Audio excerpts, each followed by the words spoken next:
आज की कहानी है विष्णु जी और माता लक्ष्मी।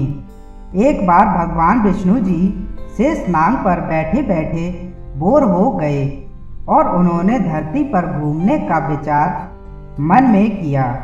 वैसे भी कई साल बीत गए थे। धरती पर आए और वह अपनी यात्रा की तैयारी में लग गए। स्वामी जी को तैयार होते देखकर लक्ष्मी माँ ने पूछा, आज सुबह सुबह कहाँ जाने की तैयारी हो रही है? विष्णु जी ने कहा, हे लक्ष्मी, मैं धरती लोक पर घूमने जा रहा हूँ। तो कुछ सोचकर लक्ष्मी माँ ने कहा, हे देव, क्या मैं भी आपके साथ चल सकती हूँ? भगवान विष्णु ने 2 पल सोचा, फिर कहा, एक शर्त पर, तुम मेरे साथ चल सकती हो। तुम धरती पर पहुंचकर उत्तर दिशा की ओर बिल्कुल मत देखना। इसके साथ ही माता लक्ष्मी ने हाँ कह के अपनी बात मनवा ली और सुबह सुबह माँ लक्ष्मी और भगवान विष्णु धरती पर पहुंच गए। अभी सूर्य देवता निकल रहे थे। रात बरसात होकर हटी थी। चारों ओर हरियाली ही हरियाली थी। उस समय चारों ओर बहुत शांति थी और धरती बहुत ही सुंदर दिख रही थी और माँ लक्ष्मी मंत्र मुग्ध होकर धरती को देख रही थी और भूल गई थी कि पति को क्या वचन देकर आई है। और चारों ओर देखती हुई कब उत्तर दिशा की ओर देखने लगी, पता ही नहीं चला। उत्तर दिशा में माँ लक्ष्मी को एक बहुत ही सुंदर बगीचा नजर आया। उस तरफ से भीनी भीनी खुशबू आ रही थी और बहुत ही सुंदर सुंदर फूल खिले थे। यह एक फूलों का खेत था और माँ लक्ष्मी बिना सोचे समझे उस खेत में गईं और एक सुंदर सा फूल तोड़ लाईं। लेकिन यह क्या, जब माँ लक्ष्मी भगवान विष्णु के पास वापस आईं तो भगवान विष्णु की आंखों में आंसू थे। भगवान विष्णु ने माँ लक्ष्मी को कहा कि कभी भी किसी के बिना पूछे उसका कुछ भी नहीं लेना चाहिए और साथ ही अपना वचन भी याद दिलाया। माँ लक्ष्मी को अपनी भूल का पता चला तो उन्होंने भगवान विष्णु से इस भूल की माफ़ी मांगी। तो भगवान विष्णु ने कहा कि तुमने जो भूल की है उसकी सज़ा तो तुम्हें ज़रूर मिलेगी। जिस माली के खेत से तुमने बिना पूछे फूल तोड़ा है, यह एक प्रकार की चोरी है। इसलिए अब तुम 3 साल तक माली के घर नौकर बनकर रहो। उसके बाद मैं तुम्हें वैकुंठ में वापस बुलाऊंगा। माँ लक्ष्मी ने चुपचाप सर झुकाकर हाँ कर दी। आजकल की लक्ष्मी थोड़ी ही हैं और माँ लक्ष्मी एक गरीब औरत का रूप धारण करके उस खेत के मालिक के घर गई। घर क्या, एक झोपड़ा था और मालिक का नाम माधव था। माधव की पत्नी, 2 बेटे और 3 बेटियां थीं।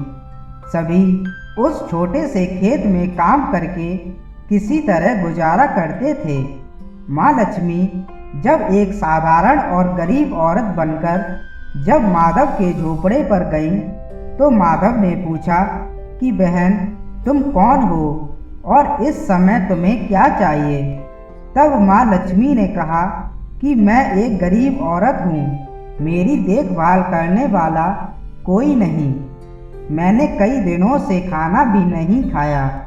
मुझे कोई भी काम दे दो, साथ में मैं तुम्हारे घर का काम भी कर दिया करूँगी। बस मुझे अपने घर में एक कोने में आसरा दे दो। माधव बहुत ही अच्छे दिल का मालिक था।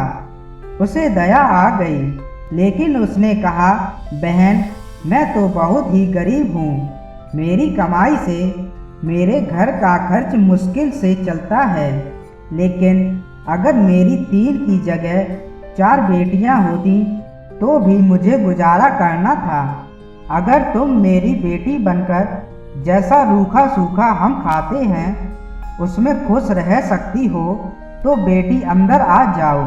माधव ने माँ लक्ष्मी को अपने झोपड़े में शरण दे दी और माँ लक्ष्मी 3 साल उस माधव के घर पर नौकरानी बनकर रही। जिस दिन माँ लक्ष्मी माधव के घर आई थी, उससे दूसरे दिन ही माधव को फूलों से इतनी आमदनी हुई कि शाम को एक गाय खरीद ली। फिर धीरे धीरे माधव ने काफ़ी ज़मीन खरीद ली और सब ने अच्छे अच्छे कपड़े भी बनवा लिए और फिर एक बड़ा पक्का घर भी बनवा लिया। बेटियों और पत्नी ने गहने भी बनवा लिए और अब मकान भी बहुत बड़ा बनवा लिया था। माधव हमेशा सोचता था कि मुझे यह सब इस महिला के आने के बाद मिला है। इस बेटी के रूप में मेरी किस्मत आ गई है। और अब 2-4 साल बीत गए थे, लेकिन माँ लक्ष्मी अब भी घर में और खेत में काम करती थी। एक दिन माधव जब अपने खेतों से काम खत्म करके घर आया तो उसने अपने घर के सामने द्वार पर एक देवी स्वरूप गहनों से लदी एक औरत को देखा। ध्यान से देखकर पहचान गया, अरे यह तो मेरी मुँह बोली चौथी बेटी यानी वही औरत है। और पहचान गया कि यह तो माँ लक्ष्मी है। अब तक माधव का पूरा परिवार बाहर आ गया था और सब हैरान होकर माँ लक्ष्मी को देख रहे थे। माधव बोला, हे माँ, हमें माफ़ कर दो। हमने आपसे अनजाने में ही घर और खेत में काम करवाया। हे माँ, यह कैसा अपराध हो गया। हे माँ, हम सबको माफ़ कर दें। अब माँ लक्ष्मी मुस्कुराई और बोली कि हे माधव, तुम बहुत ही अच्छे और दयालु व्यक्ति हो। तुमने मुझे अपनी बेटी की तरह रखा, अपने परिवार के सदस्य की तरह रखा। इसके बदले मैं तुम्हें वरदान देती हूँ कि तुम्हारे पास कभी भी खुशियों की और धन की कमी नहीं रहेगी। तुम्हें सारे सुख मिलेंगे जिसके तुम हकदार हो। और फिर माँ अपने स्वामी के द्वारा भेजे रथ में बैठकर बैकुंठ चली गईं। धन्यवाद दोस्तों। अगर ये कहानी आपको अच्छी लगी हो तो लाइक कमेंट करें। अगर नए हैं तो चैनल को ज़रूर सब्सक्राइब करें।